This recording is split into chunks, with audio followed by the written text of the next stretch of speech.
Good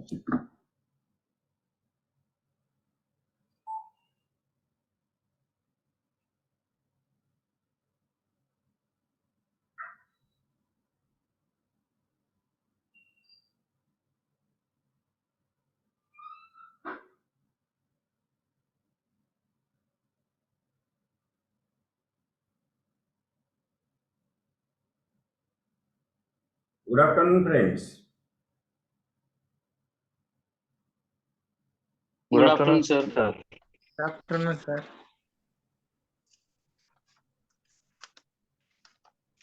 So, welcome in our conflict study group. Today's session. Good afternoon, sir. Yes, good afternoon.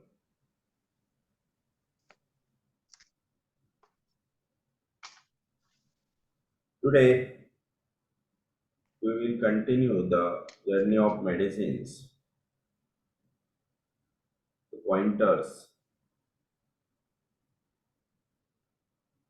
the keynotes, or the PQRS symptoms of medicines. So, these symptoms are mostly the experience based symptoms. So,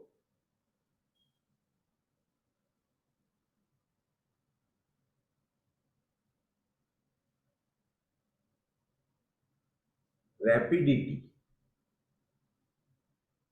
rapidness of medicines. Which medicines are rapid?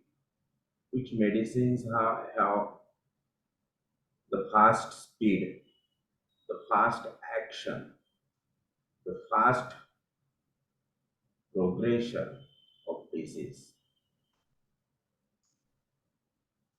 So there are so many medicines like belladonna, lachesis, creosote, mercury, phosphorus,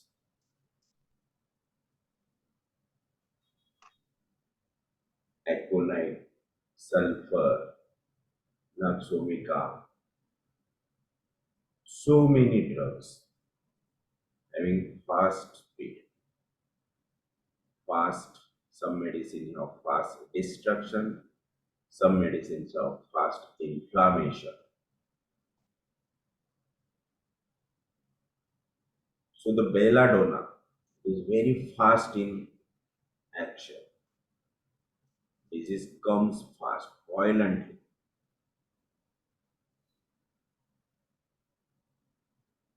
Like belladonna,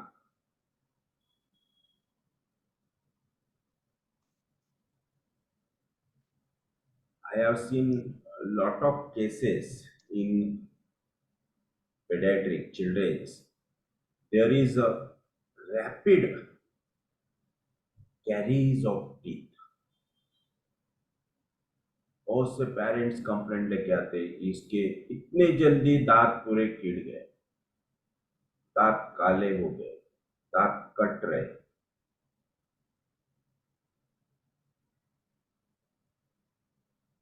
आधे ही दांत बच गए, इतने घिस गए. This is rapidly decay of teeth. Rapid emaciation also in creosote, rapid emaciation. So creosote, it is the most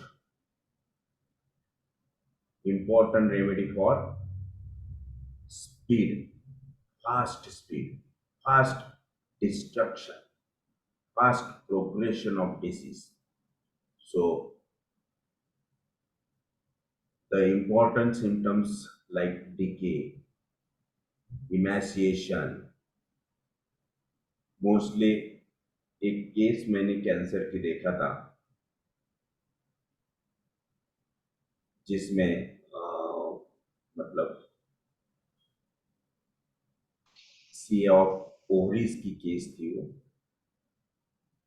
old lady थी, एक मुस्लिम lady थी,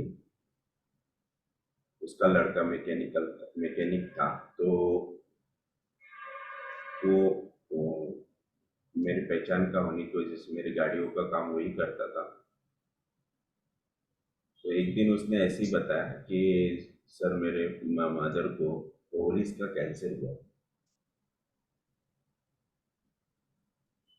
तो मैंने बोला ठीक है एक बार दिखाने को लाओ। तो लेडी को मैंने जब पहले देखा था तो इतनी अच्छी हेल्थ उनकी थी, वेट वगैरह हाइट बहुत थी उनकी, तो काफी रोब्यूस्ट पर्सनैलिटी थी। और मेरे सामने आए तो एकदम लीन थिन कैकेक्सिक, पूरा बोनी स्ट्रक्चर।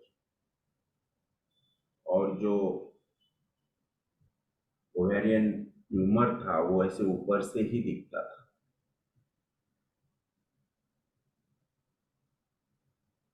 और जब हिस्ट्री लिया तो पता चला कि विद इन 1.5 मंथ पूरा इमेजिनेशन आ गया, पूरा फ्लैश लॉस हो गया, क्योंकि डिटेक्ट होके ओनली 1.5 मंथ हुआ था। तो इतना प्रोग्रेशन, इतना रैपिडली इमेजिनेशन। जब हिस्ट्री लिया तो हिस्ट्री में मतलब जब रेपिटाइजेशन किया तो क्रियोजोट उसकी रेमेडी निकली, क्योंकि मैंने वायलेंट फास्ट प्रोग्रेशन जैसे रूब्रिक्स लिया था और उसमें क्रियोजोट आया, क्रियोजोट दिया, लेकिन आ, कुछ दिन बाद मतलब शायद 3 हफ्ते के बाद उनका जो ये था ओवेरियन ट्यूमर था वो अंदर बर्स्ट हो गया, और बर्स्ट होने की वजह से उनकी सडन डेथ हो गई। ये मुझे बाद में पता चला, क्योंकि अम, शायद कुछ तभी उनका कीमोथेरेपी का भी चल रहा था और साथ में और भी ट्रीटमेंट चालू थी, तो उस वो लेडी बच नहीं पाई। तो इतना स्ट्रॉन्ग सिपिलिटिक क्रियोजोट होता है, इतना strong सिपिलिटिक। So all diseases, even cancer, progresses very fast.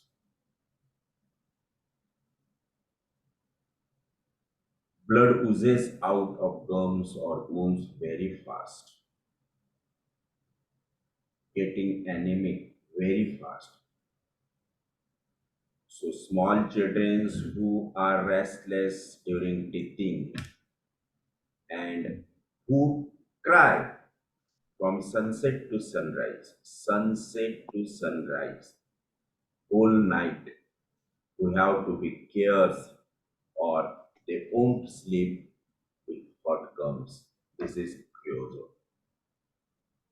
Whole night crying, very restless during teething. This is creosote. Sir और फिर ये र्यूम एंड सिफिलाइनम भी आता है ना, र्यूम एंड सिफिलाइनम क्राइम।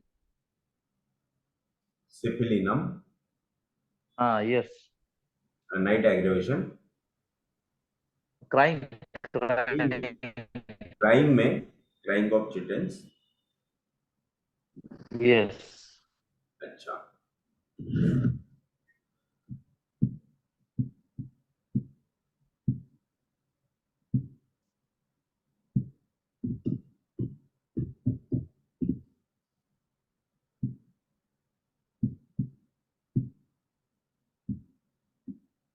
उसमें बहुत से रेमेडीज हैं एक्चुअली।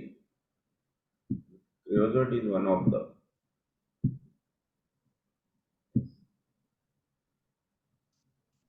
बट क्राइम के लिए अगर आप रूब्रिक्स देखेंगे तो क्राइम में डिफरेंट डिफरेंट रूब्रिक्स है। Crime for hot, specially creosote में क्राइम बिकॉज ऑफ टीथ। सिपिलिनम का क्राइम कैसा है, किस लिए, वो देखना पड़ेगा, राइट।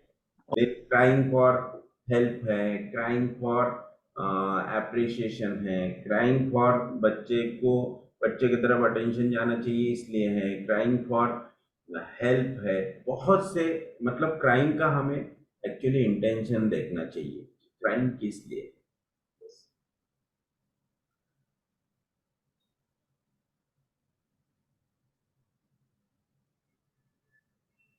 तो ये हो गया crying. Then smiling, always smiling, laughing. Which children's or which remedies having this symptom? Always laughing, smiling. Phosphorus.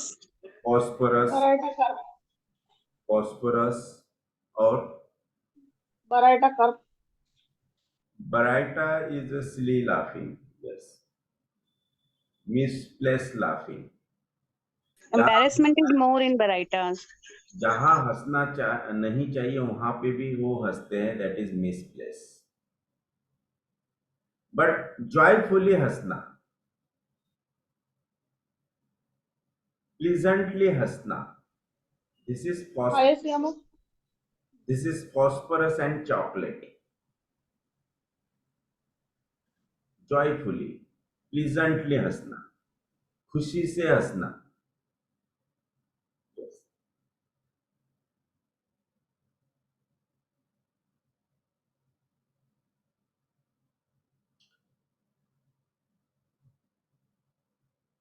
एक मैंगनम मेडिसिन है, manganum. Manganum having always wants, craving, desire for appreciation। और एप्रिसिएशन किस लिए? जैसे पल्सिटिला है, एप्रिसिएशन चाहिए, अर्जेंटिकम nitricum है, एप्रिसिएशन चाहिए, नाजा है, एप्रिसिएशन चाहिए, उसी तरह से मैंगनम है जिसे एप्रिसिएशन चाहिए, पैलेडियम है, एप्रिसिएशन चाहिए। बट मैंगनम का किस लिए एप्रिसिएशन चाहिए? पल्सिटिला को किस लिए एप्रिसिएशन चाहिए? एप्रिसिएशन चाहिए। अर्जेंटिकम को किस लिए चाहिए?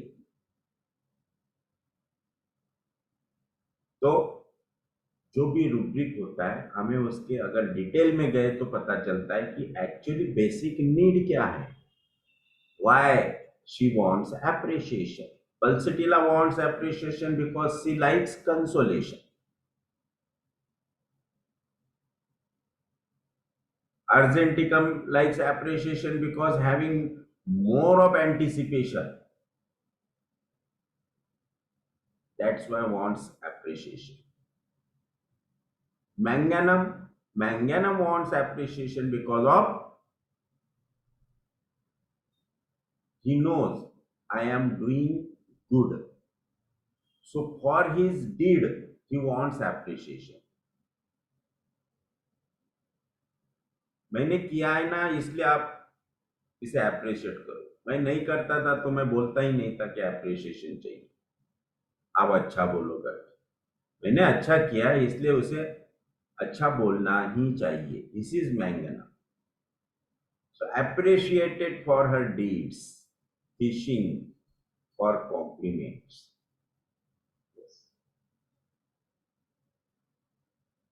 And palladium appreciation wants a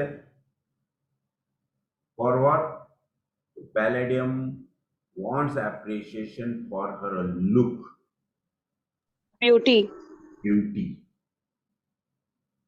इसीलिए बार बार वो हर किसी को पूछते रहती है पेशेंट कि मैं कैसी दिख रही हूँ, मेरी साड़ी कैसी, मेरा ड्रेस कैसा है, मेरी पर्स कैसी है, मेरी वॉच कैसी है, मेरा मोबाइल कैसा है। This is for look.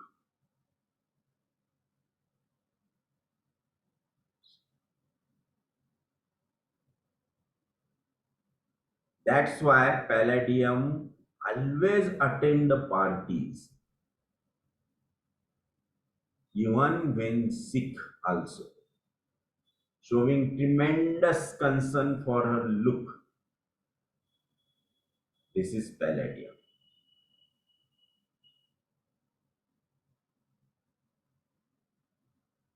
सो इस तरह से हमें सर अर्जेंटम एटम को एंटिसिपेशन के लिए किस तरह से है उसे एप्रिसिएशन? हर चीज में उसके लिए उसे एंटिसिपेशन होता है, मतलब उसकी एक अंदरूनी एक अपेक्षा होती है कि ये ऐसा होना चाहिए, ऐसा हुआ तो फिर कैसा होगा, तो एक एंटिसिपेशन होता है, इसलिए ही वांट्स नहीं भाई एक बार अच्छा बोल दिया, चलो अब मैं खुश हूं। अब वो मतलब कॉन्फिडेंस। उसके माइंड से वो निकल जाएगा फिर।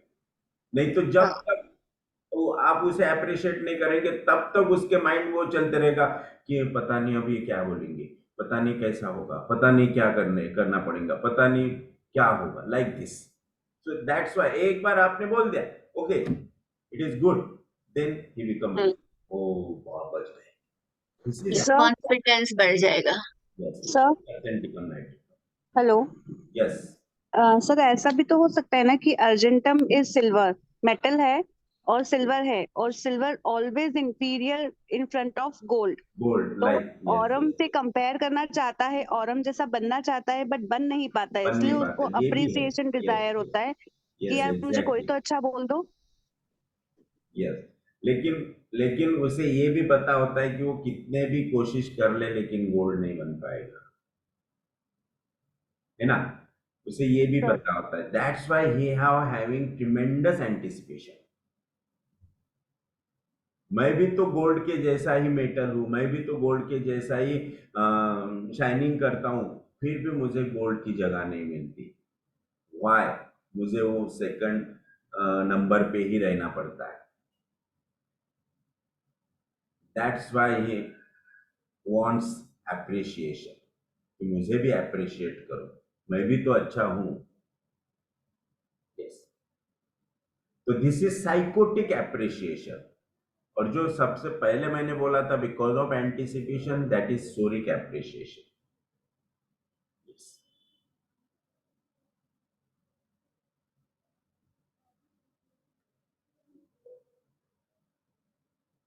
तो इस तरह से अगर हम मेडिसिन की पढ़ाई करते हैं तो बहुत से अच्छे अच्छे पॉइंट्स हमें याद हो जाएंगे, है ना, और ये पॉइंट्स हमें मेडिसिन कंफर्मेशन के लिए काम में आते हैं। एल्यूमिना, एल्यूमिना के लिए आपको क्या पता है?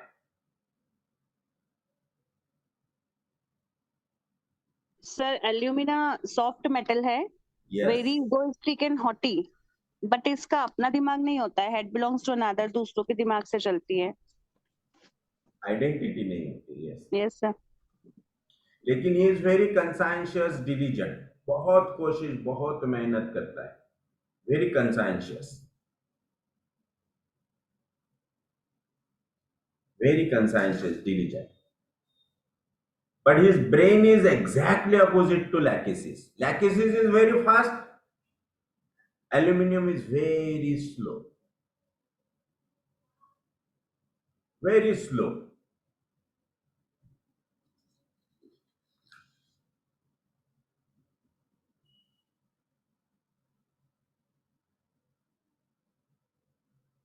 स्लो होने के बावजूद भी बहुत डिलीजेंट होता है, but cannot take any decision, even normal ones also. They have to ask others for instruction. खुद का डिसीजन कभी अप्लाई नहीं करेंगे। This is alumina.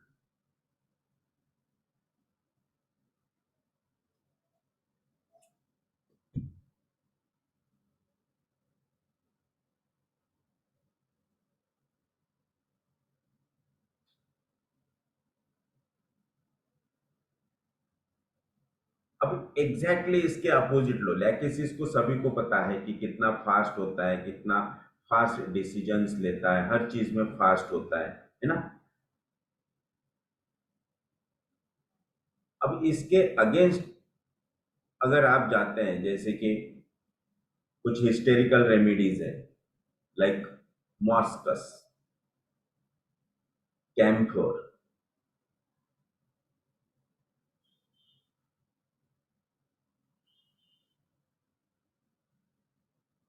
कैंपर के केस मैंने कैंपर से ट्रीट किया था, कोमा की केस थी, बहुत ही डल,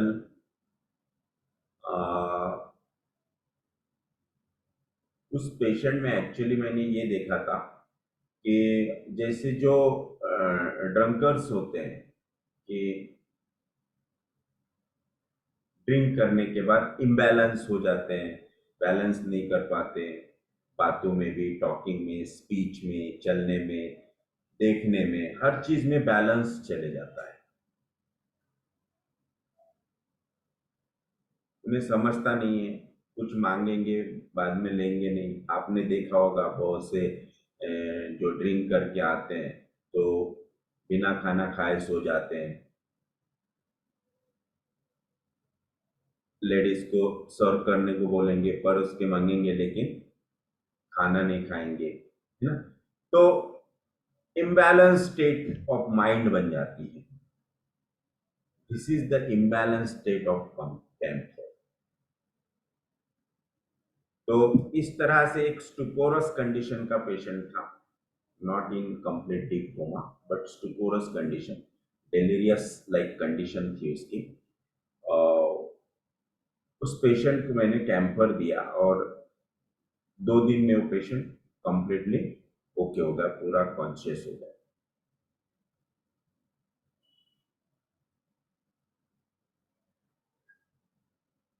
और ऐसी एक केस मैंने डॉक्टर मेहता सर की देखा था, doctor Narendra Mehta sir. Sir ने एक अब्रॉड से सर के पास पेशेंट था, सर ने मुझे वो वीडियो दिखाया था उसका। पेशेंट वॉज इन अब्रॉड और फोन पे ही उनकी हिस्ट्री हुई, सर ने उनका वीडियो मंगाया। ही वॉज कंटिन्यूसली, मतलब सोता था, वापस 2 मिनट में उठ के बैठता था, वापस चलता था, वापस सोता था, वापस उठता था, like this continuously. Then fan लगाओ, वापस 2 मिनट बाद आंख पे ओढ़ लेता था, फिर वापस आंख पे का निकल देता था, वापस फैन लगाने को बोलता था, फिर वापस फैन बंद करो, वापस फैन लगाओ, continuously doing whole night. So he was cured by cancer. So this is the imbalanced state of mind. So camper wants fan because of heat. After some time, some minutes, want to switch off it. Or because of coldness, he has cold clammy perspiration also. This is camper. This is hysterical remedy, imbalanced state of mind and body also. Again, Moschus. मॉस्कस remedy, मॉस्कस किस चीज से बना है?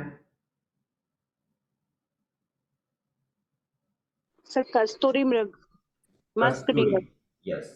हिरन के, हिरन के ऐसा बोलते हैं कि हिरन के अम्बेलिकस में कस्तूरी होती है, उससे मॉस्कस बनाया जाता है। And that Kasturi is very powerful in सुगंध, है ना, स्मेल। स्मेल। फ्रेग्रेंस। तो वो स्मेल छोड़ते रहती है और बाकी हिरन उस स्मेल के पीछे भागते रहते हैं, ऐसा कुछ कहानी है। बट आपने कभी हिरन देखा वो किस तरह से होता है? और वही सेम सिम्टम मॉस्कस के होते हैं। हिरन किस तरह से चलता है, किस तरह से वो बिहेव करता है इन फॉरेस्ट। मैं एक बार सेंसस को गया था, तो तब बहुत अच्छी स्टडी इन डियर्स की हुई, हरिन, हिरन, ये इतना कॉशियस होते हैं, इतना कॉशियस होते हैं और इतने डरपोक होते हैं, और सेम उसी तरह से मॉस्कस होता है। ये जब चलते हैं ना तो धीरे से ऐसा पैर उठाएंगे, धीरे से रखेंगे नहीं, पहले इधर उधर देखेंगे, वॉइस लेंगे, फिर वापस पैर जमीन पे रखेंगे, फिर धीरे से दूसरा पैर उठाएंगे। इस तरह से बहुत ही कॉशियस, और थोड़ा सा ऐसा पत्ता भी झाड़ का गिरा उसकी नॉइज से भी श्रिक हो जाते, दचक जाते। This is मॉस्कस. So moscus, every stimulus has a response. Every stimulus. Even drop of water भी नीचे जमीन पे गिरता है तो he will shrink. So every stimulus has a response that is out of proportion. और थोड़ा सा भी आवाज हुआ ना, जैसे मतलब थोड़ा सा आवाज हुआ, they become shriek and trembling. Yes, slightest stimulus, out of control reaction. थोड़ा सा ऐसा पत्थर का आवाज डालो, एकदम फट से जंप करेंगे, इतने जोर से डर जाते हैं. This is out of control reaction and it is a hysterical. So out of proportion to stimulus. Reaction is out of proportion to stimulus. So they are pampered children. Moscus childs are pampered child who have been spoiled by parents and grandparents. Spoiled children में और भी बहुत medicine है, like कोकोडियम है, Pulsatilla है. Area का. Yes. So this is moscus. Chocolate का हमने देखा, children, chocolate childrens, chocolate boy जो हम बोलते हैं, वेरी स्वीट, बहुत ही स्वीट होते हैं. इनका pleasantness, laughing, smiling, very cute, very smart, very sweet. तो ये इनका स्वीटनेस क्यों होता है इनमें? चॉकलेट में स्पेशली इतना स्वीटनेस क्यों होता है? Because of कंटेंटेडनेस. प्लीजेंटनेस होता है because of contentedness. And this chocolate children are very communicative, expansive. आप कभी इनके यहाँ गए तो वो पट से आएंगे आपके पास, आपसे बातें करते बैठेंगे, है ना. फिर आप मतलब इतने कम्युनिकेटिव एक्सपांसिव होते कि खुद का भी पूरा बता देंगे, फिर आपका भी पूरा पूछ लेंगे, like this. And they loves animals, nature, chocolate, ice cream. और इनमें पेशेंस भी बहुत होते हैं. Yes, they have much more patience, enough patience. Never complain of hurt और नेवर कंप्लेन और हर्ट यू. कभी कंप्लेंट नहीं करेंगे, कभी किसी को हर्ट नहीं करेंगे.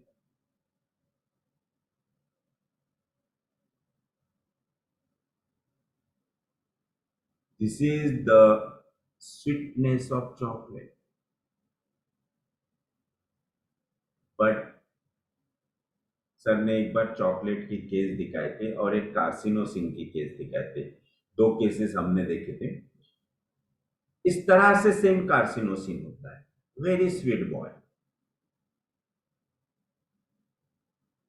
और हमने ये खाली स्वीटनेस ही इन मेडिसिन का पढ़ा है किताबों में. They are very sweet, very lovely, very cute, very contented, very pleasant, very smiling pleasantly, like this. But इन दो मेडिसिन का बिटरनेस हमने कभी पढ़ा नहीं. These medicines bitter also. Carcinosin bitter also. इतनी अच्छी मेडिसिन, मोल्डेड मेडिसिन, जो बोलो वो मान जाती है, लेकिन that medicine, that carcinosin also become violent in syphilitic condition. also become cruel in syphilitic condition. This is carcinogen.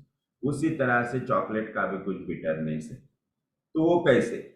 So bitterness of chocolate, it is very political, like a lactasis. Very political. They know how to get their work done without hurting others. अपना काम, chocolate बोलेगा मुझे पता है कि मेरा काम कैसे निकलवाना है, बट लैक्टेसिस यहाँ पे कुछ मैनिपुलेटिवली करेगा. फिर वो ध्यान नहीं देता कि सामने वाला हर्ट होगा कि क्या होगा, उसे बुरा लगेगा. They never bother. बट ये हर्ट भी नहीं होने देगा और अपना काम भी करवा लेगा. This is chocolate. This is the bitterness of chocolate. और एक बहुत बुरी आदत होती है चॉकलेट की. अगर चॉकलेट चाइल्ड है और इसके यहाँ कोई आ गया तो he tells all truth plainly. जो भी है सब कुछ सीधा सीधा सब कुछ उनको बता देगा. मेरे पापा है ना, मेरी मम्मी है ना, मैं वो ऐसा करते हैं, वो ऐसा करते हैं, मेरे यहाँ इतने पैसे हैं, मेरे यहाँ इतने पैसे पापा ने कल लाके रख दिए. ऑल ट्रूथ ओपन कर देंगे. Unemotional. This is the bitterness of job. हम हमेशा बोलते हैं कि ज्यादा अच्छा होना भी अंगलट आता है ना, ज्यादा अच्छा होना भी प्रॉब्लम खड़ा कर देता है. So this is the bitterness of chocolate.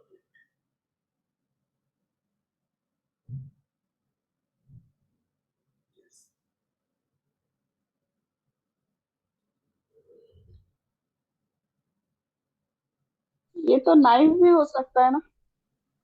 Yes, नायु भी हो सकता है, लेकिन नायु कैसा है? नायु हर चीज में नायु होता है. मतलब जो अनपढ़ लोग होते हैं ना, उन पर्सन्स को आप नायु बोल सकते हैं कि बहुत ही सीधे साधे भोले भाले, वो नायु पर्सन्स.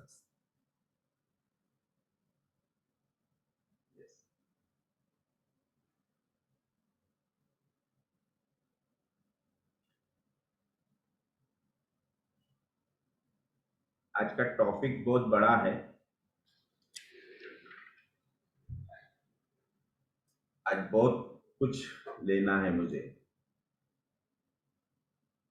सर यस, मतलब चॉकलेट जो है मतलब नाइव नहीं है, मतलब वो स्वीट तो है लेकिन फिर भी बस मैनिपुलेटिव ही है, लेकिन स्ट्रांगली ऐसा ही है ना? स्ट्रांगली मैनिपुलेटिव नहीं है, लेकिन वो हर्ट भी नहीं होने देगा और काम भी करवा के लेगा. मतलब जैसे कि आपके पास आया, आपने पहले कभी उसे डांटा होगा और उसको आपसे कुछ काम है, तो वो आएगा आपके पास, आप थोड़ी देर बैठेगा, आपका मूड देखेगा, आपसे अच्छी बातें करेगा, फिर बोलेगा आंटी आप कितनी अच्छी है ना, आप बहुत अच्छी दिखती हैं, आप बहुत प्यारी है, आप बहुत अच्छी है, इसलिए आपको सब लोग अच्छे बोलते हैं, अंकल बहुत अच्छे बोलते हैं. ऐसा बोल बोल के अपना काम करवा लेगा. This is the bitterness of chocolate. कि फिर आपको पता चलेगा कि इसने ये मुझे बेवकूफ बना के चले जाए. मतलब बटरिंग बटरिंग करना. Yes. So this is the chocolate. आप देखो ना, चॉकलेट स्वीट भी है जब हम खाते हैं तो, है ना, लेकिन उसका एक बिटरनेस भी होता है. अगर उसका कंसंट्रेशन ज्यादा होगा तो इट बिकम बिटर, बेटर. तो तब हम उसे खा नहीं पाते. हाँ. Right. Yes.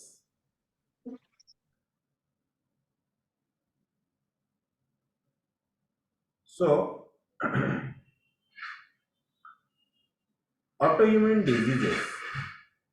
autoimmune diseases. So in all the autoimmune disease, we have suppression of fighting power. We have suppression of fighting powers. Fighting powers of the tissues. the more you suppress, the more the syphilitic miasm progress.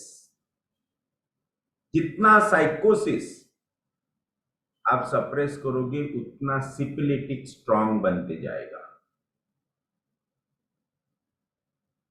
और जितना suppress होगा उतनी fighting power चली जाएगी, and then it will convert into autoimmune disorders, that is the pure सिपिलिटी.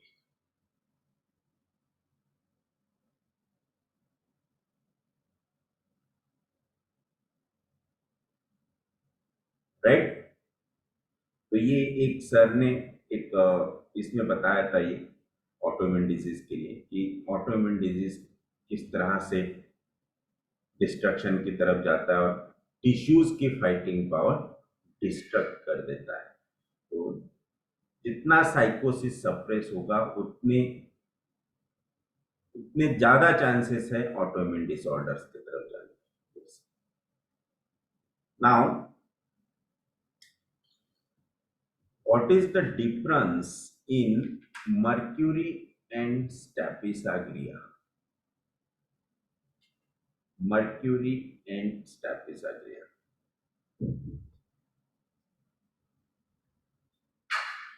Yes, बोलिए.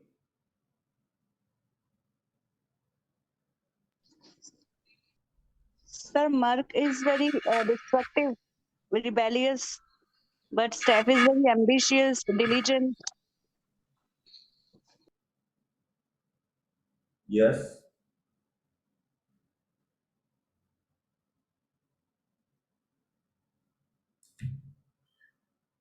एक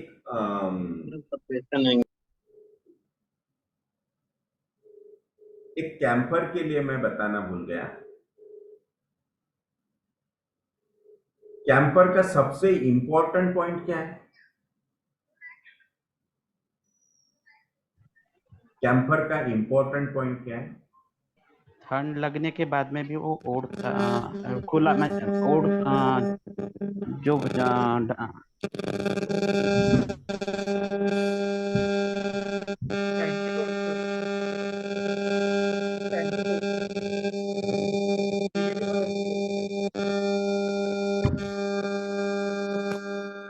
hello, vegetable antidote sir. किसी का आवाज आ रहा है कंटिन्यूसली माइक का. हाँ, मस्के साहब आप. मस्के सर का है मस्क. हाँ, यस यस. नहीं, कैंपर का एक बहुत ही इंपॉर्टेंट पॉइंट है, that is camper work in crisis. So crisis कौन सी भी ऐसी कंडीशन आने दो कि जहां बस अब खत्म, ऐसे कंडीशन में camper work positively. So he is a very positive in crisis, very positive in crisis. So when unexpected situation comes, when unexpected, uncertain, it takes the decision positively and come out of crisis. This is camp. This is the positivity of camp. Yes. तो ऐसे condition में जब आप लोग फंस जाते हैं कि भाई अब क्या करूं, think of camper.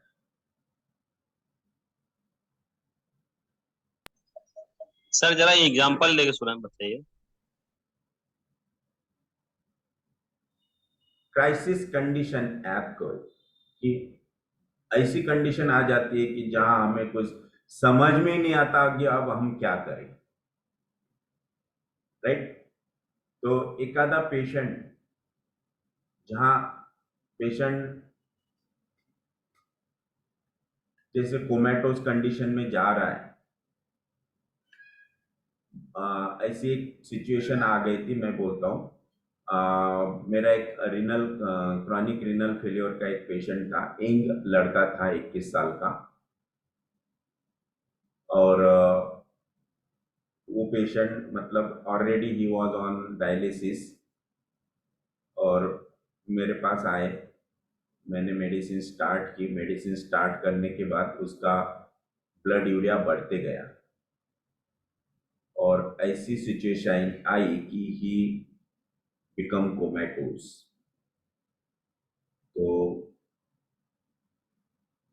Blood urea बढ़ने की वजह से ही goes into coma, but not fully coma, एक सेमी कोमेटोस कंडीशन उसकी आई। तब एलोपैथ ने भी बोल दिया कि बहुत मुश्किल है, आप इसे, अब हम यहाँ डायलिसिस नहीं कर सकते, आप इसे नागपुर लेके जाओ। पेशेंट के रिलेटिव्स को बोल दिया।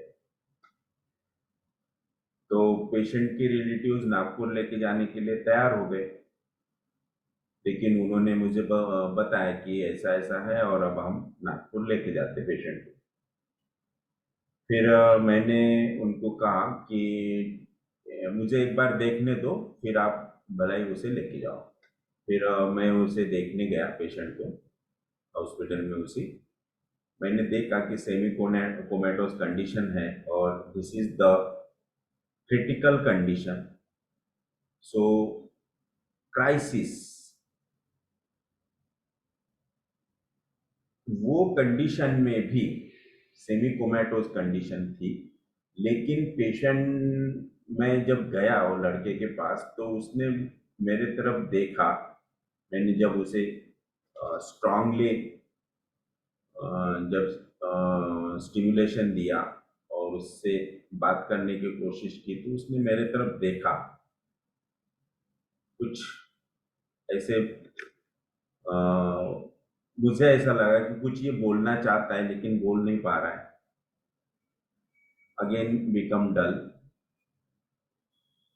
तो उस वक्त मैंने कोई रूब्रिक नहीं लिया था, लेकिन मैंने सोचा कि इसे मैं कैम्फर दूं, क्योंकि उसके बॉडी पे इतना पर्स्पिरेशन था। मैंने उसे कैम्फर 200 का डोज दिया और उनको बोला कि ठीक है आप लेके जाओ नागपुर, लेकिन वहां जाने के बाद मुझे एक बार वीडियो कॉल करके बताना। उसे मैंने कैम्फर दिया, लेकिन कैम्फर देने के बाद ब्लड यूरिया तो एज इट इज था। वहां जाने के बाद वो कॉन्शियस लेवल उसकी बढ़ गई। Patient become conscious fully. वहां जाने के बाद उन्होंने उसका डायलिसिस किया और क्रिटेनिन ब्लड यूरिया कुछ कंटिन्यूअस 8 दिन उसका डायलिसिस चला। ब्लड यूरिया क्रिटेनिन तो बहुत मतलब कम हो गया था, लेकिन अचानक 10वें दिन उसकी डेथ हो गई।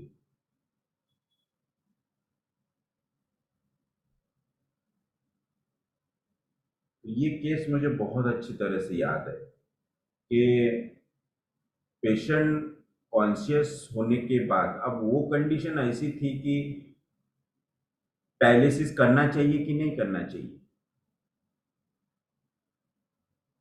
पेशेंट कॉन्शियस हुआ, लेकिन वो नेफ्रोलॉजिस्ट तो मानेगा नहीं कि भाई 2 दिन वेट करो करके। मैंने रिलेटिव्स को बोला था कि डॉक्टर से बात करो, अगर वो 1-2 दिन वेट कर सकते हैं क्या।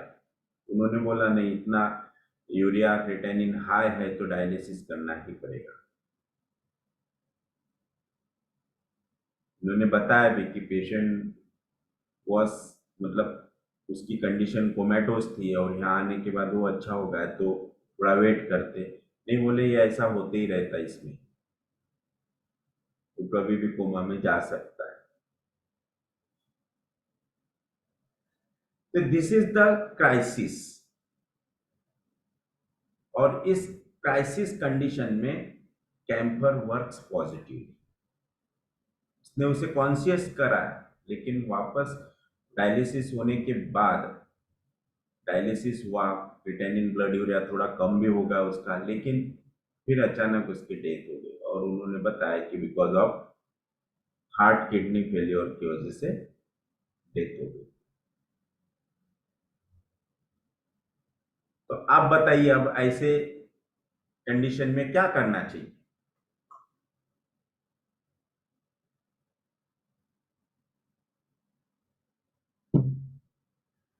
उस लड़के का नाम भी वानखड़ी था, जळगाव खानदेश से पेशेंट था वो।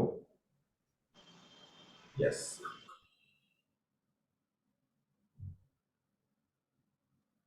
यस। एक दो दिन का समय मिल जाता तो सर अच्छा ही होता, समझ में आता, क्योंकि हाँ उन लोगों ने दिया नहीं, ये लोग पैद वाले तो ऐसे ही है ना। नहीं, ऐसा ही है, ऐसा नहीं है। दे नो वेरी वेल कि patient was already on dialysis, उसके पहले भी कितने बार डायलिसिस हो चुके थे, और अभी ठीक है, बोले कि कोमा में था, कोमा से थोड़ा बाहर आ गया, लेकिन क्रिएटिनिन यूरिया तो कम नहीं हुआ ना, इसलिए उन्होंने वो किया। तो सर 1-2 घंटे में कैसे क्रिएटिनिन यूरिया कम हो जाएगा? क्रॉनिक रेनल फेल्योर है सर, इतना समस्या है, हाँ, वो इतने दिन से इलाज कर रहे हैं, वो तक का तो हो ही नहीं रहा है, और ये हम जेन्यून किडनी क्या रिफॉर्म हो जाएगी, बन जाएगी, नेफ्रॉन इतने जल्दी 1-2 घंटे में तैयार हो जाएंगे, है ना। यस, ये हम समझ सकते हैं, लेकिन माइंड लेवल से वो फिजिकल लेवल पे आ गया था। जी, मेंटल तो कॉन्शियसनेस आया ना, जो अनकॉन्शियस पेशेंट था। सो दिस हाँ, इज द कहने का मतलब, क्राइसिस कंडीशन जो थी माइंड की, उससे वो बाहर हो गया, पॉजिटिवली उसको कैंपर ने बाहर किया। बट फिजिकली जो क्राइसिस था उसे निकालने के लिए it will takes time, right? Yes, लेकिन सर इसके लिए कोई रूब्रिक होगा ना, क्योंकि जैसे हमको तो पता नहीं है कि बहुत सारा कोमा का केस होता है या सीरियस केस होता है, जैसे मेड्रोइनम में भी लिखा है कि किसी भी केस में सीरियस केस रहे तो आप वहाँ मेड्रोइनम यूज कर सकते हैं। तो कोई रूब्रिक होना चाहिए, सिम्टम होना चाहिए, नहीं तो हम लोगों के लिए, नए लोगों के लिए या जानकारी नहीं है, सबका ऐसी समझ में आएगा, पता लगा बहुत एंटी से बुखार का रूब्रिक्स केस। है, बहुत है, बहुत रूब्रिक है, बहुत रूब्रिक है। कोमाटोस के कोमा के जो रूब्रिक्स है, पूरे क्राइसिस के रूब्रिक्स है। अच्छा अच्छा अच्छा। Okay, so mercury which are not revolting, हमने मर्क्यूरी के लिए हमेशा यही पढ़ा है कि mercury is very revolting drug, है ना। बट मर्क्यूरी रिवॉल्टिंग कब है? It is revolting in only syphilitic condition. So mercury which are not revolting, they are very angry inside, will never express because they are timid bashful. This is the soric picture of mercury.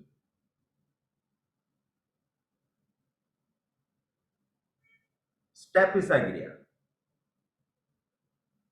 Staphysagria is very dignified, dignified to fight. वो fight करने में भी बहुत सोचते हैं, वो fight ही नहीं करते, उसमें भी बहुत डिग्निफाइड होते हैं कि कैसे फाइट करना है यार, वो मेरा अच्छा फ्रेंड है, उससे मैं कैसा बदला लूं, उसको मैं कैसे बोल सकता हूँ, वो उसने मेरे साथ कितना भी बुरा करने दो, मैं नहीं करूंगा, मैं यार मेरा दोस्त है। This is स्टैपिसाग्रिया।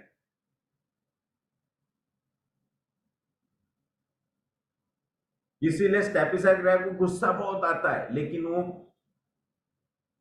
मुंह पे निकालता नहीं, सामने किसी के बोलेगा नहीं, सामने किसी के निकालेगा नहीं। Yes. So this is the difference in Staphysagria and mercury. Mercury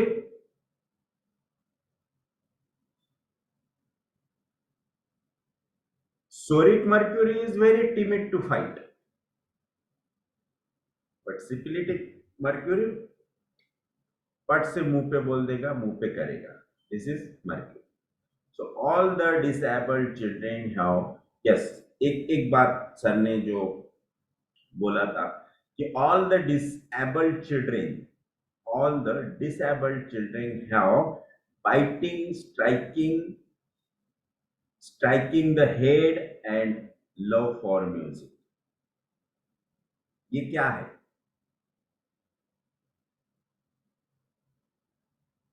जितने भी मेंटल रिटार्डेड चिल्ड्रंस होते हैं, मेंटल रिटार्डेड पेशेंट्स होते हैं, उनमें आप देखो बाइटिंग, स्ट्राइकिंग, है ना, थोड़ा सा गुस्सा है कि सिर पटकना, दीवार को मारना, and they very much fond of music, बहुत ही म्यूजिक पसंद होता है।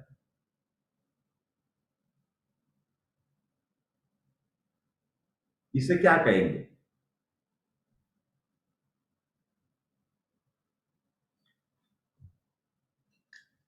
कभी आप लोगों ने ये सिम्टम देख के प्रिस्क्राइब किया? किसी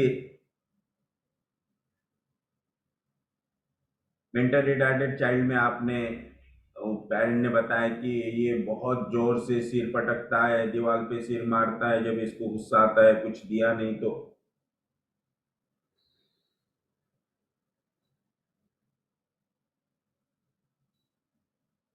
मेरा इंटरनेट अनस्टेबल बता रहा है, कोई दिक्कत जा रही है आप लोगों को? हाँ sir, yes sir, yes sir, आवाज नहीं आई बीच क्लियर। बीच पर आवाज नहीं क्लियर आ रही। ओके, अनस्टेबल बता रहा है, मैसेज आया। ओके, तो ऐसे पेशेंट में ये सिम्टम लेके आपने कभी प्रिस्क्राइब किया? Yes sir, striking yes sir. Striking the head on the wall. Yes sir, उससे बहुत अच्छा रिजल्ट आया है। चामो मिला का मैंने एक बार दिया था। वो लड़की बहुत मतलब उसको म्यूजिक मोबाइल डिजायर था, लेकिन वो जब उसके खिलाफ कोई करे ना तो उस पे बहुत गुस्सा करती थी, सर पटकती थी। वो एंग्री थी इतना, अब मारती हैंड थी। राइज करो ना, आपका डिजिटल हैंड राइज करो।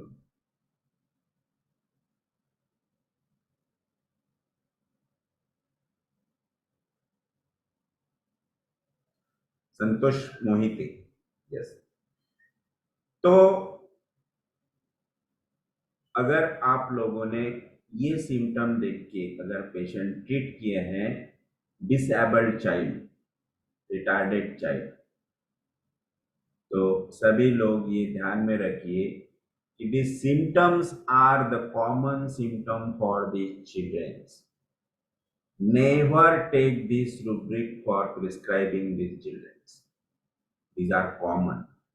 इन पेशेंट्स में अगर आप ये सिम्टम्स लेते तो वहां पे मोर सप्रेशन हो सकता है, इसीलिए इन बच्चों में ऐसे रूब्रिक्स कभी ना ले। तो ये मेंटल रिटार्डेड केस में ना सर, मेंटल जो रिटार्डेड है, सीपीए, इस सब यस, केस में यस, नॉर्मल अगर बच्चा है, अगर वो ऐसा कर रहा है तो वहां ले सकते हैं ना? हाँ, जी जी जी, thank you sir. Yes sir, because आपने बताया था मेंटल सिम्टम उसमें नहीं लेना है सीपी में। तो ऐसे चिल्ड्रंस में striking head, biting, striking, then spiking, then music likes, music desire, fond of music, ये रूब्रिक, these are common। ये बच्चों में ये होता ही है because of the brain dominance. उनका कौन सा ब्रेन डेवलप हुआ है और कौन सा नहीं, इस पे डिपेंड होता है। इसलिए ब्रेन डोमिनेंस की वजह से ये रूब्रिक्स इनमें कॉमन होते हैं, ये सिम्टम्स इनमें कॉमन होते हैं, तो ये सिम्टम्स इन पेशेंट में नहीं लेना। Okay, now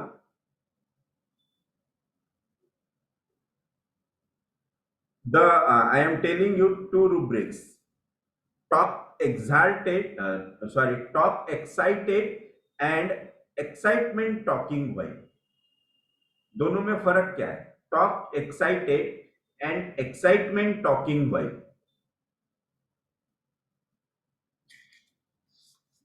yes, tell me the difference. Talk excited,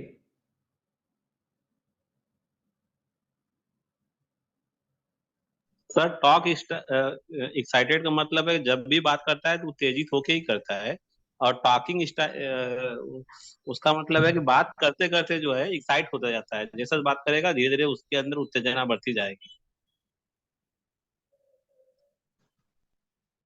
okay, और कोई?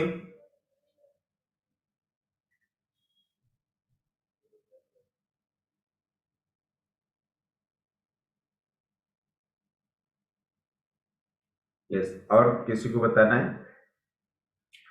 Talk excited, talk excited person talk with the pitch राइज्ड, pitch raised, the volume of the voice, the volume of the voice raised and conveying too much happiness or anger, that is emotion.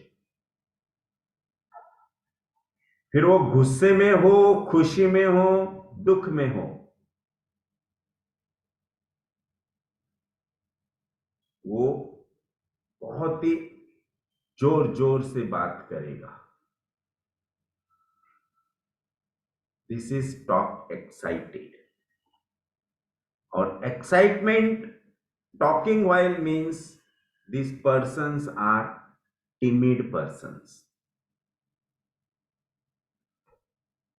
Low and soft voice, sorry, low and soft voice, very timid person. Starting इतने slowly, डर के, धीरे से करेंगे, फिर जैसे जैसे पता चलेगा फिर इनका स्पीच बढ़ते जाता है, इनका वॉइस बढ़ते जाता है.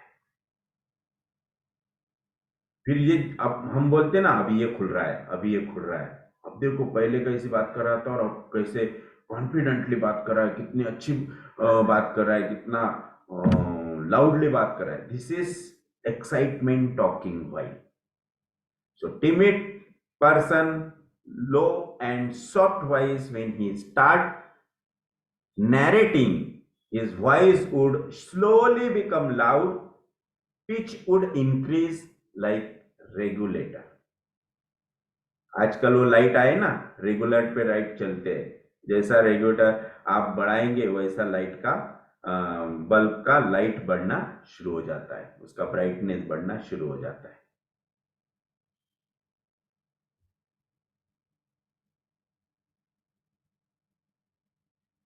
So this is the difference between talk excited and excitement talking while.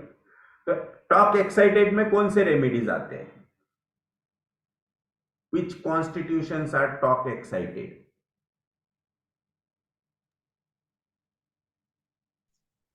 Hyoscyamus, sulfur, Stramolene. Nux vomica, then morphinum, moschus, natrum car. These are talk excited constitutions. And excitement talking while or excitement while talking, which constitutions are?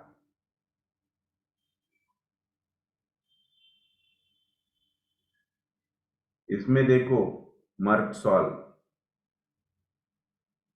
कालीम्यूर, causticum, ambra grisea, ammonium mur. These are excitement while talking.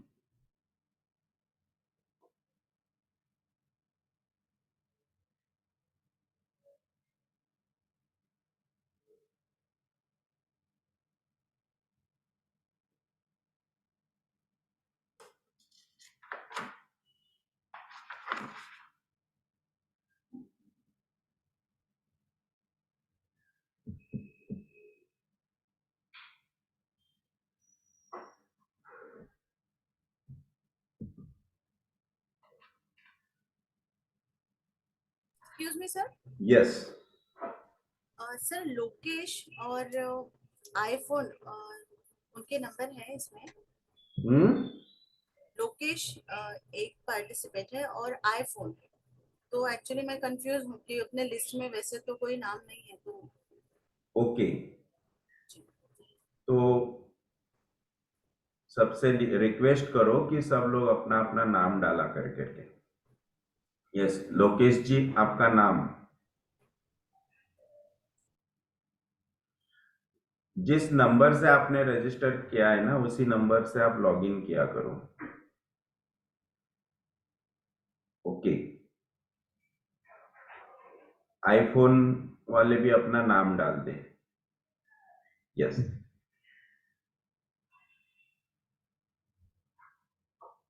एक symptom मैं बताता हूं, जैसे कि acid phos का एक symptom है कि mental weakness followed by physical weakness, mental weakness followed by physical weakness, mental weakness आएगा उसके बाद फिजिकल वीकनेस आएगा, दिस इज एसिड फॉस। उसी तरह से नाइट्रिक एसिड का क्या है,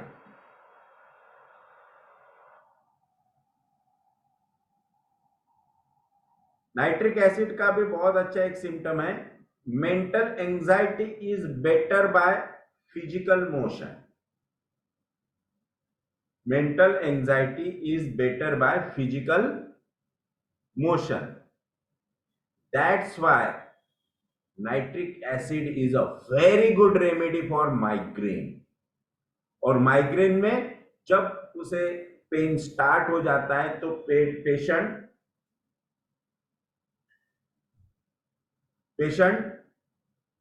अपनी बाइक लेगा, कार लेगा, जो भी व्हीकल है लेके निकल पड़ेगा राइडिंग पे, और जैसी ठंडी हवा के झोंके उसके फेस को लगेंगे, हेड को लगेंगे, उसका पेन रिलीव होगा। This is nitric acid. Yes, so it is very anxious remedy, and nitric acid likes traveling, takes car and goes in train, which ameliorates their anxiety, their headache, riding in carriage that ameliorates his pain, migraine and mental anxiety. Yes, और एक remedy है Phyllandrium aquaticum. Phyllandrium aquaticum, it is very similar to Nux vomica. Very similar to Nux vomica for, देखो similarity कहाँ है, for neuralgic headache, for neuralgic headache, sensation as if something is striking against wall. There is sensation that is something is striking against the metal, against the metal. It has plunging headaches like bells ringing after overuse of ice, and aversion to water and light. This is Phyllandrium aquaticum, neuralgic pain के लिए, जो हम बहुत बार migraine, trigeminal neuralgia के cases देखते हैं, तो बहुत बार बहुत से केसेस में रिजल्ट नहीं आता है, तो you can think about Phyllandrium if the symptom match. Nux vomica और इसमें ये सिमिलैरिटी बहुत है, और जैसे कि Phyllandrium में मोस्टली जो रिंगिंग साउंड होते हैं और रिंगिंग टाइप पेन होता है, neuralgic pain, it is because of over use of eyes, and nux vomica has aversion to light and Phyllandrium has aversion to water, tap of water, noise of water, and ये बहुत ही अच्छा symptom Phyllandrium का है कि Phyllandrium patient can sleep while standing. खड़े खड़े इनको नींद लगती है, ये कहीं खड़े हैं, मोस्टली बॉम्बे में देखो आप, ट्रेन में लोग खड़े खड़े सो जाते हैं, so like this it is Phyllandrium.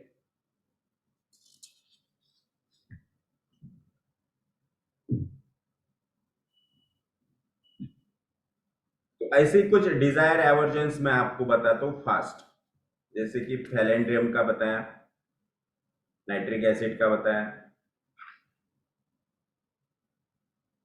कल्क्रिया phos likes, बहुत कॉमन है ये, बताओ, सबको पता होना चाहिए, calcarea phos likes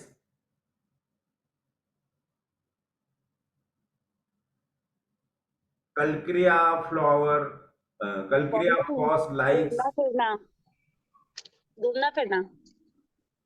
roasted food, roasted food, smoke food.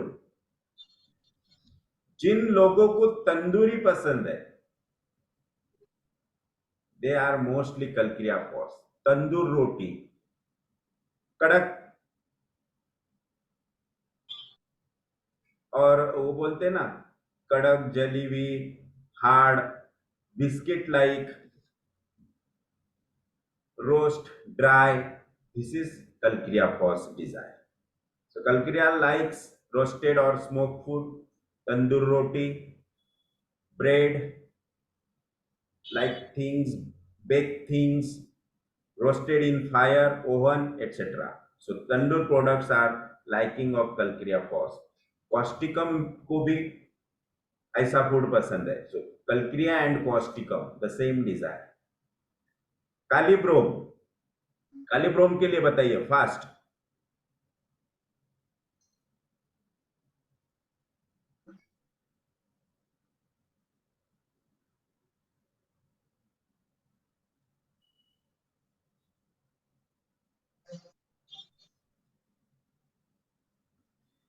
कालीब्रोम patient का मैं आपको एक एग्जांपल देता हूं. कालीब्रोम पेशेंट, कालीब्रोम रेमेडी ऐसी है, आप लोगों ने अगर तोहफा फिल्म देखी होगी, तोहफा,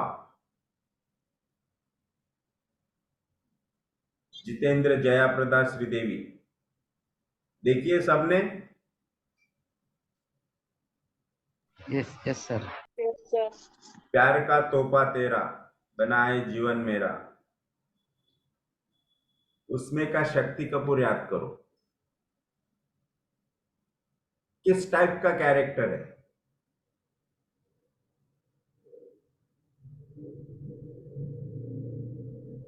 है याद किसी को?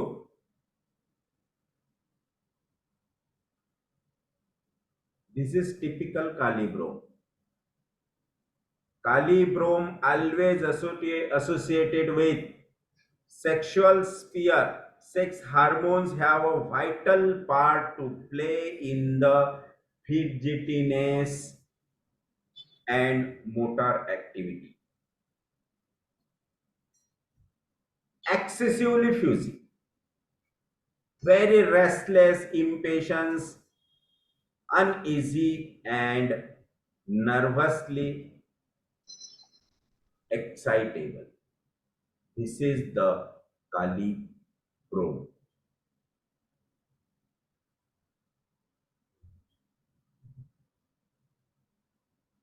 ये पिक्चर आपको बहुत रेयरली देखने को मिलेगा, लेकिन बहुत टिपिकल पिक्चर है ये कालीब्रोम का. Then crocus. Crocus smiles and quarrels. While quarreling, they become cheerful. While quarreling, they become cheerful. They do not hold grudges against people. We don't know whether they are quarreling or prizing.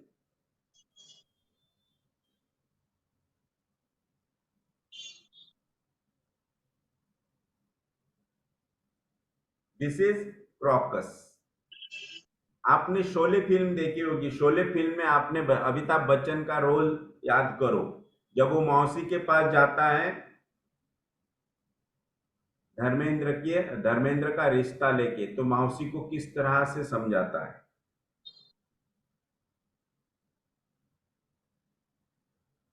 वो pricing था कि धर्मेंद्र के लिए झगड़ा कर रहा था. This is Crocus.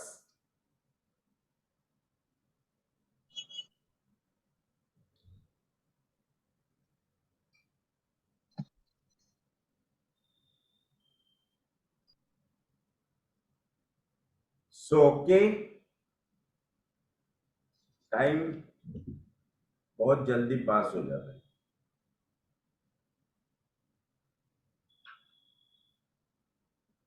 मुझे एक्चुअली ये फटाफट लेके आज आपको ऑटिज्म बताना था, क्योंकि मैं मंडे को ऑटिज्म की case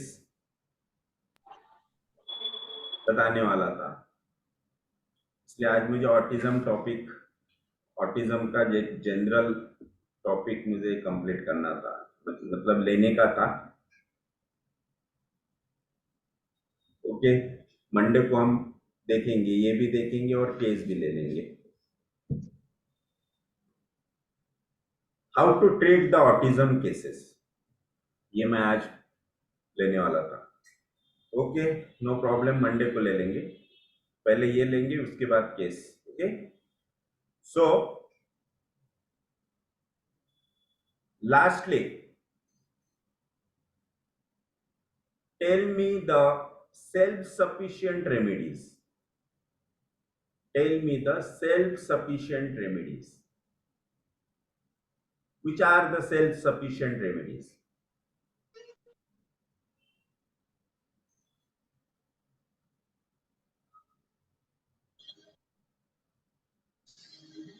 Pulsatilla, lycopodium. No, Pulsatilla never be self-sufficient. Never.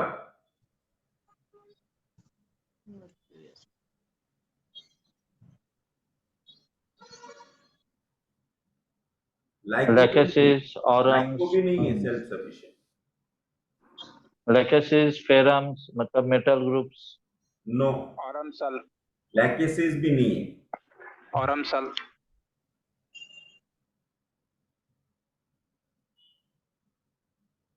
Aurum के लिए मैं हमेशा एक बात बोलता हूं, अगर ऑरम को आपको समझना है तो प्रभु राम को सामने रखो।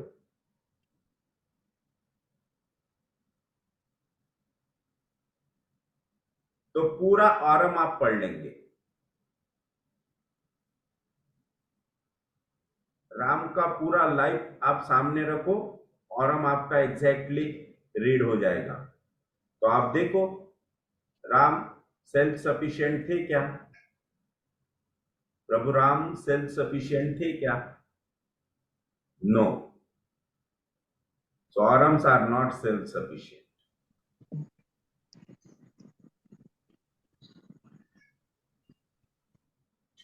कल्केरिया सेल्फ सफिशिएंट रूब्रिक में है। नो, कल्क्रिया भी नहीं है self sufficient. Calcarea always want self protection, फिर कहां सेल्फ सफिशिएंट हुआ? रूब्रिक में दिया हुआ है, सेल्फ सफिशिएंट रूब्रिक में है। कल्केरिया, मैग्नेट, नेक्टर, डामा डामा, एक्वामरीना और पैरम, बाकी सब रेयर रेमेडीज है सर, नियॉड एंड ऑल। लेकिन कल्क्रियाज देखो आप सेल्फ सफिशिएंट है क्या? कल्क्रियाज वांट मनी, रिलीजियसनेस, है ना, protection, anticipation, lot of confusion, lot of, so calcarea self sufficient नहीं हो सकता। Self sufficient remedies are those remedies which are contended. Intended remedy. So contended, that is borax, magnesium, opium, phosphorus, sulfur, maxal specially, and alumina. So these are the self-sufficient drugs. Okay, so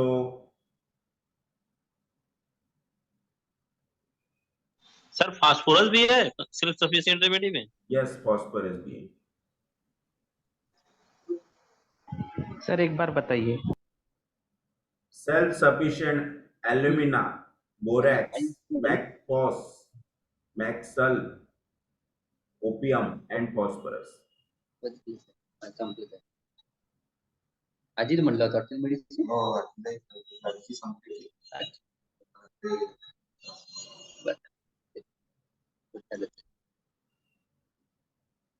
Sunday घेऊन Ajit Sunday खाली जाऊन class आज हम यही रुकते हैं। Monday को हम पहले जनरल टॉपिक लेंगे, autism.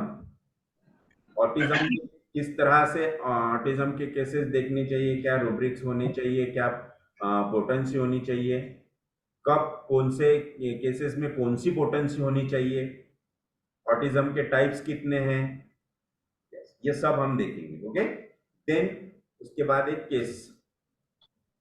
So thank you very much. Sir कल सेशन है क्या? कल आप लोगों ने बताया नहीं मुझे, आप लोग अगर मेरे को लाइव केस देते थे तो मैं कल भी रखता था।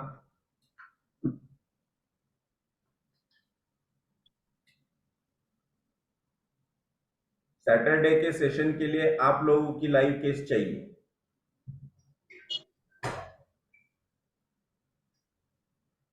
तो हम सैटरडे को लेंगे। Okay, okay sir, yes, so thank you very much, bye bye, see you, good night. Thank you sir. Thank you sir, thank you. Okay. Yes, Thank sir. you. Thank you very much. Thank you, sir. Thank you.